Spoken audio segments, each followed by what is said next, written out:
프란치스코 교황의 회칙, 모든 형제들, 함께 읽기 두 번째, 제2장, 기류의 이방인, 이전수 라파엘, 정의평화위원회 위원.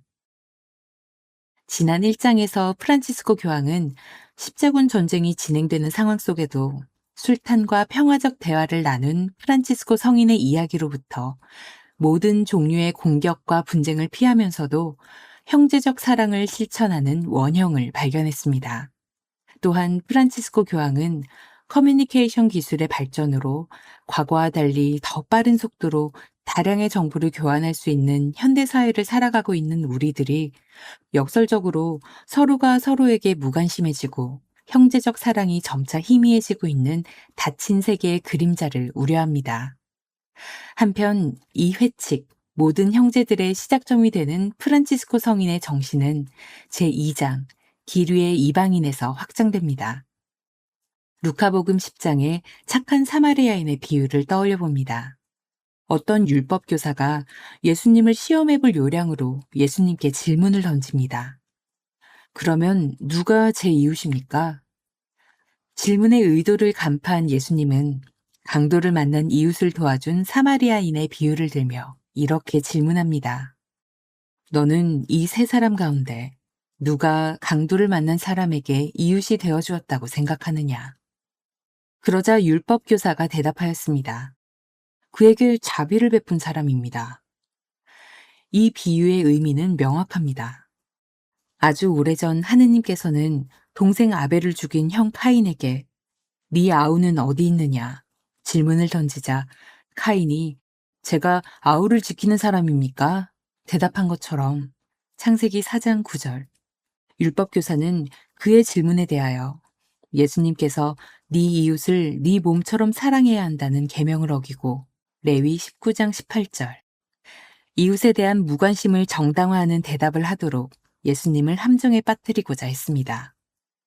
그런데 예수님은 그 율법 교사에게 한 차원 더 높은 자비의 중요성을 일깨워주고 계명의 진정한 의미를 안다면 가서 그렇게 실천하기를 주문합니다.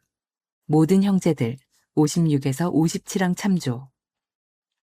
프란치스코 교황은 착한 사마리아인의 비유에서 예수님께서 모든 그리스도인에게 의무처럼 요청하신 자비의 실천과 공동선을 이루어가는 과정을 강조합니다. 모든 형제들 67항 참조. 하느님 아버지께서 우리에게 자비로우신 것처럼 우리도 이웃들에게 자비로워야 하기 때문입니다. 강도를 당해 위기에 처한 이웃을 살리고자 용감하게 나선 착한 사마리아인의 모습에서 그리스도인들은 각자 자신이 살아가고 있는 주변의 이웃들에게 어떤 모습으로 다가가야 하는지 그 원형을 발견하게 됩니다. 잠시 우리 사회의 이방인들을 떠올려 봅니다. 우리나라 사회에는 이미 많은 이주민들이 우리와 함께 살아가고 있습니다. 그런데 이주민들을 대하는 우리들의 모습은 어떠한가요? 우리 교구의 여러 분당에서 이주민들과 난민들의 정착을 도우며 그들의 생활을 돌보는 착한 사마리아인들이 많이 있습니다. 그런데 일반적으로는 이주민들에 대한 막연한 불신과 혐오 정서가 녹아 있습니다. 예를 들면 강력범죄는 주로 이주민이나 난민이 저지른다는 그런 불신과 혐오 말입니다. 우리나라의 연간 전체 형사사건 중 이주민에 의한 범죄는 2% 정도밖에 되지 않고 그 비율도 통계적으로 일정하게 유지되고 있음에도 불구하고 이주민을 향한 불신과 혐오 정서에는 전혀 그렇지 않다는 객관적이고 통계적 데이터가 어떠한 힘도 효력도 없는 것처럼 보입니다. 난민들의 경우에는 어떨까요? 우리나라의 난민 인정 비율은 평균 1에서 2%대로 여러 선진국 가운데 최하위권입니다. 난민 지위를 인정받아서 입국이 허용되는 경우가 극히 드물음에도 불구하고 우리 가운데 상당히 많은 다수가 강력범죄는 주로 이주민과 난민이 저지른다는 막연하고 근거 없는 믿음을 갖고 있다는 점은 매우 안타깝습니다.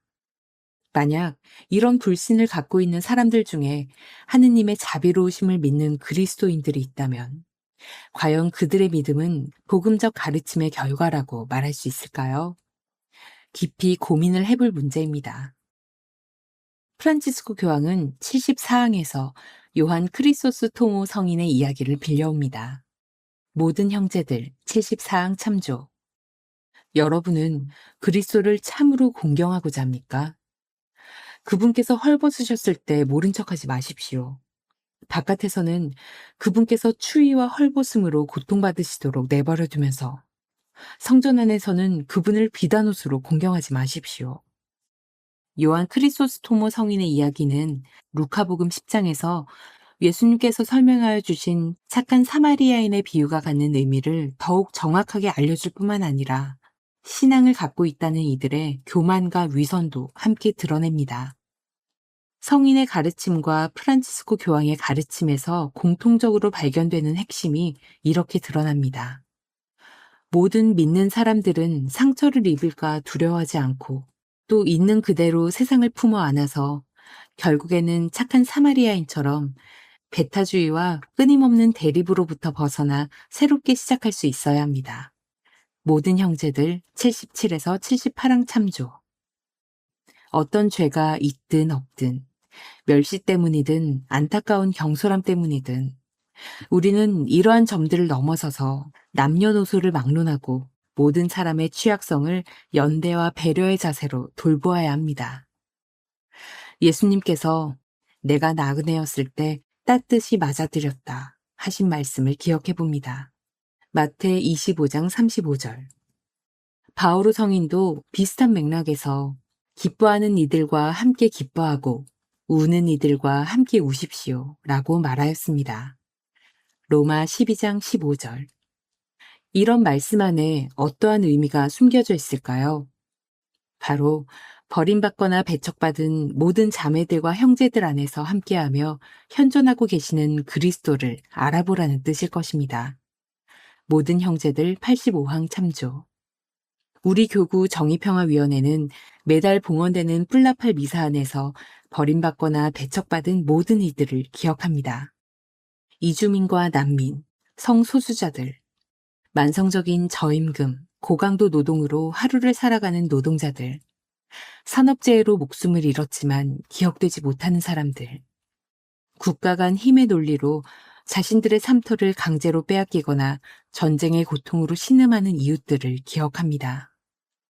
우리가 걸어가고 있는 길 위의 이방인들을 기억하고 함께 연대하고자 하는 이유는 버림받거나 배척받은 모든 사람들 가운데서 함께 계시는 예수님께서 똑같이 아파하고 계시기 때문입니다. 이런 점에서 프란치스코 교황의 회칙, 모든 형제들 2장은 더욱 무겁게 다가옵니다. 제3장, 열린 세상을 상상하고 이룩하기로 이어집니다.